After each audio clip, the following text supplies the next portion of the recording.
ٹھیک بٹی صاحب نہیں کیبنٹ میں نے ایسی کوئی بات نہیں سنی، انڈیویجولی نے کوئی بات کی ہو تو مجھے پتا نہیں ہے۔ آل رائٹ ٹھیک ہے بٹی صاحب حج دیکھیے میں تو بالکل اس حق میں حکومت کے ساتھ ہوں۔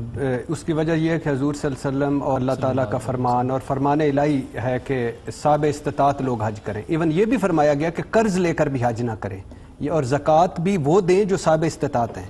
اسلام جب اتنی چھوٹ دیتا ہے، اسلام ایک مکمل ضابطہ حیات ہے، اسلام ایک ایسا مذہب ہے کہ جس میں آپ کو آپ کی لائف آسان ہوتی ہے مکمل، یعنی اس جیسا سچا، اس جیسا اچھا، اس جیسا عمدہ دین کوئی نہیں ہے۔ ٹھیک ہے۔ دوسری بات یہ ہے کہ مجھے پتا ہے کہ 95% لوگ وہ ہیں جو پوری زندگی پیسے اکٹھے کرتے ہیں، بھینس بیچ سے منافع، زمین سے کچھ، اس مہنگائی کے دور میں تھوڑے پیسے اکٹھے کر کے وہ حج کے لیے سرکاری حج پہ جاتے ہیں اور کرتے ہیں۔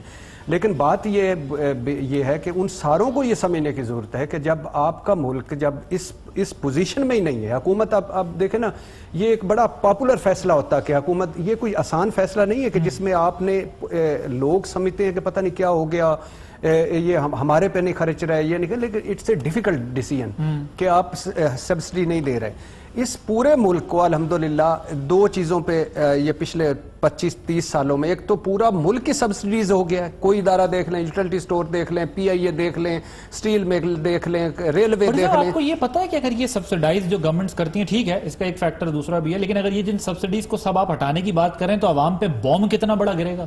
افورڈ کر سکتی ہے آپ کی پبلک؟ نہیں بالکل۔ لیکن پریکٹیکلی اسپیکنگ یہ آئیڈیلی کہنا تو بہت آسان ہے، جتنی سبسڈیز ہیں سب ختم کر دو۔ بھائی اس کا نتیجہ پتا ہے روٹی کہاں جائے گی، پیٹرول کہاں جائے گا، گیس کہاں جائے گی؟ پہلے ہی بلز دیکھیں کہاں ہیں گیس کے چیزوں کے، ذرا امیجن تو کریں آپ سبسڈیز ہٹا دیں اور پھر ہمارے حکمران چاہے کوئی بھی ہو، پچھلے یا موجودہ، ان کے تو للے ختم نہیں ہوتے، عوام سے سب ہٹا لیں۔ بھائی جان ایک صاف سمپل سی بات ہے، گھر ہے جس کا 4,000 روپے خرچہ ہے، سلو اینڈ گریجول کریں نا، میری بات سنیں نا، بہت آہستہ ہو گیا یار، بڑا ہو گیا آہستہ، بس کریں آپ فوراً کر دیں، بس آپ حقیقت اور فیکٹس پہ مبنی چیزیں لیں، بڑا آہستہ ہو گیا۔ آپ نے کیا کرنا کہ آپ کا 4,000 آپ کے گھر کا خرچہ ہے، آپ پہ 12,000 قرضہ چڑھا ہوا ہے، آپ کی سارے گھر کے برتن بک چکے ہیں، اس کے بعد آپ کو کوئی قرضہ دینے کو تیار نہیں، کشکول لے کے پورے ملکوں میں آپ پھر رہے ہیں۔ آپ کہہ رہے ہیں آہستہ نہیں کرے، ایک دم نہیں کر دیا، ڈیسیژن کر دیا، کوئی حرج نہیں۔ ڈاکٹر صاحب تینوں پینلسٹ جو ہمارے، ان کا یہ خیال ہے کہ حج ایک فریضہ ہے، وہ صرف وہ ادا کرے گا جو صاحب حیثیت ہے، صاحب استطاعت ہے، یہ ریاست کے اوپر یہ برڈن نہیں ہونا چاہیے کہ وہ 1.5 لاکھ روپے اضافی جو ہے وہ ان کے ادا کریں۔ آپ کی رائے لینے سے پہلے ذرا وزیر مذہبی امور نے کیا کہا، ان کی بات سنوا دیتا ہوں، پھر آپ سے اس پر رائے لیتے ہیں۔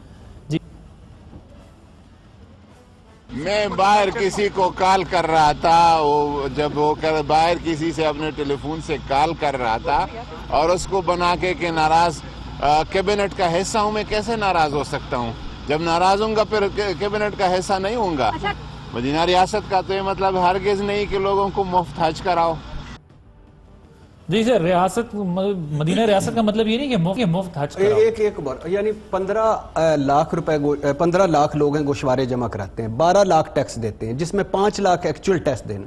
اب وہ 5 لاکھ ان پورے 1.5-2 لاکھ کو حج کروائیں تو ٹیکس نیٹ بڑھائیں نا، ریفارمز کریں نا بھائی جان، اس کا حج سے کیا تعلق ہے؟ 1% لوگ ہیں، سارا کا سارا برڈن ان پہ نہ ڈالیں نا۔ تو بھائی جان اس سے کیا تعلق ہے؟ ٹھیک